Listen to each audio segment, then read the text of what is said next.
modern industrial utopia. He was Kwame Nkrumah, the first leader of a newly independent black African state. His aim was to transform Ghana into a society shaped and driven by the power of science. And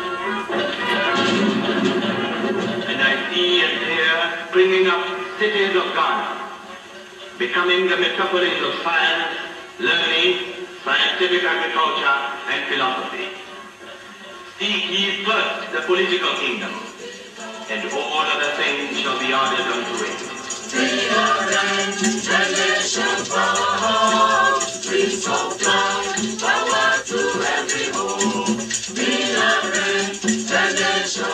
At the heart of Nkrumah's plan was a giant dam that would produce vast quantities of cheap electricity.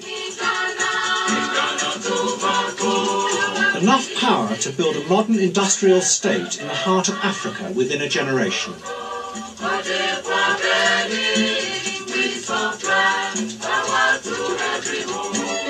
But what Nkrumah did not foresee was that with the dam would come other, more dangerous forms of power which he could not control.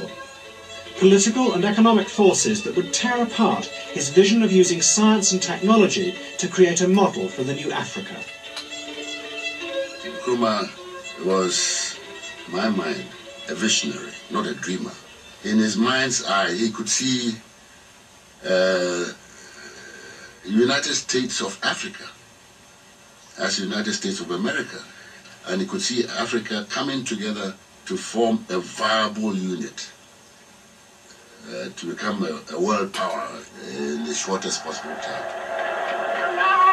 There is a new African in the world! He needed power, and there was no source from which he could get the amount of power which he needed. And this was the one source which could provide him with that power. And he was prepared to go the whole length to get it.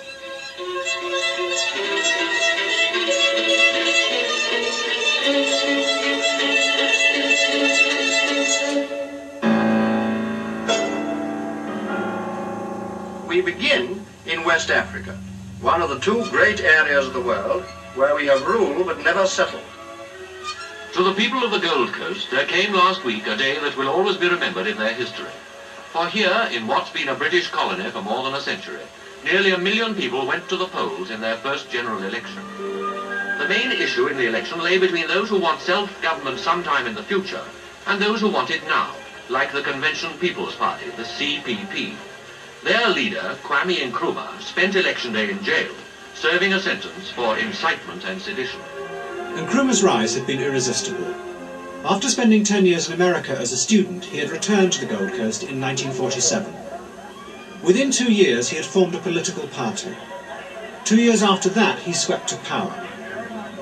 Although the British still controlled trade, defence and foreign policy, he had become the first black African Prime Minister.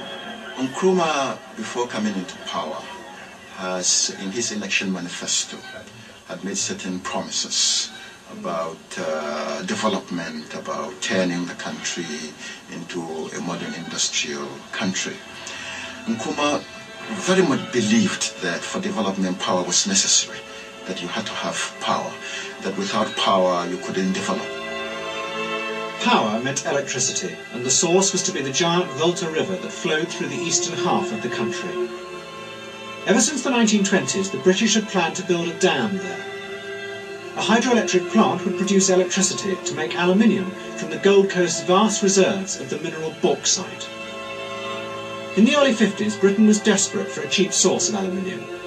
Nkrumah joined with the British to resuscitate the scheme. This is the Volta, the greatest natural resource of the Gold Coast, whose latent power is the mainspring of the most visionary development project in the whole of Africa. And this is bauxite, which lies in millions of tons beneath the green forested hills of the Gold Coast. From this red earth, man can extract the shining wonder metal of today, aluminium.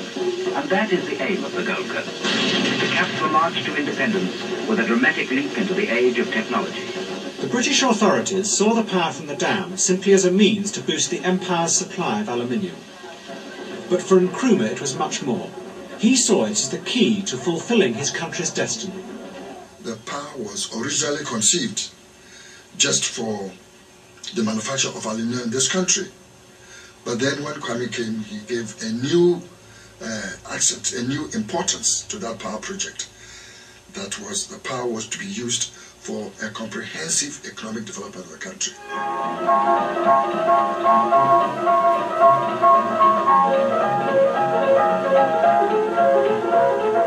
Together, Nkrumah and the British organised a travelling exhibition to promote the Volta scheme. Large models of the dam were built and taken round the country amidst a blaze of publicity. The exhibition was seen by nearly 2 million people. Some elderly folks, their reaction was first, is it possible, is it feasible for this to happen in their lifetime? And I remember in one particular place, there was one farmer who came in the plot and did ask the question, what can he do to help for the project to come on? The two mobile cinemas ranged the country ahead, showing films to audiences large and small, wherever they could find them. Showing how great rivers can create prosperity for the people who live beside them. The exhibition was a great success, and it helped Nkrumah consolidate his political position. But to his opponents, whom he had defeated in the election, the Volta scheme was a dangerous trap. Just another cycle in the British exploitation of their country. The British people were anxious to give us that scheme. And one thing I must make clear, the scheme was not started by Nkrumah. The Volta River scheme was an old scheme of the British government. In 1953, Nkrumah's opponents forced a debate in Parliament. In a series of speeches, the opposition MPs warned that Nkrumah was in danger of enslaving the country to powerful interests far beyond his control. As a long-term scheme, it is excellent. That as a short-term scheme, Mr. Speaker, it is suicidal. I would say that no nation which is beginning to free itself puts its neck in a position in which it will find itself in economic slavery. At the end of the debate, Nkrumah defended his partnership with the British. "We are not boys," he said. "Do you think I am a fool to enter into a project like this blindly? I am not so damn silly as to put my nose into something that is detrimental to this country." All my life I've been a man of peace, working for peace, striving for peace, negotiating for peace. But I'm utterly convinced that the action we have taken is right. In 1956, Britain invaded Egypt to prevent President Nasser from nationalising the Suez Canal. Within 10 days, the United Nations and the Americans forced them to retreat. Suez symbolised the decline of Britain's colonial power. Vast projects like the Volta Dam began to look increasingly insecure in the face of confident new African leaders. And Britain was running out of money. That same year, Nkrumah's government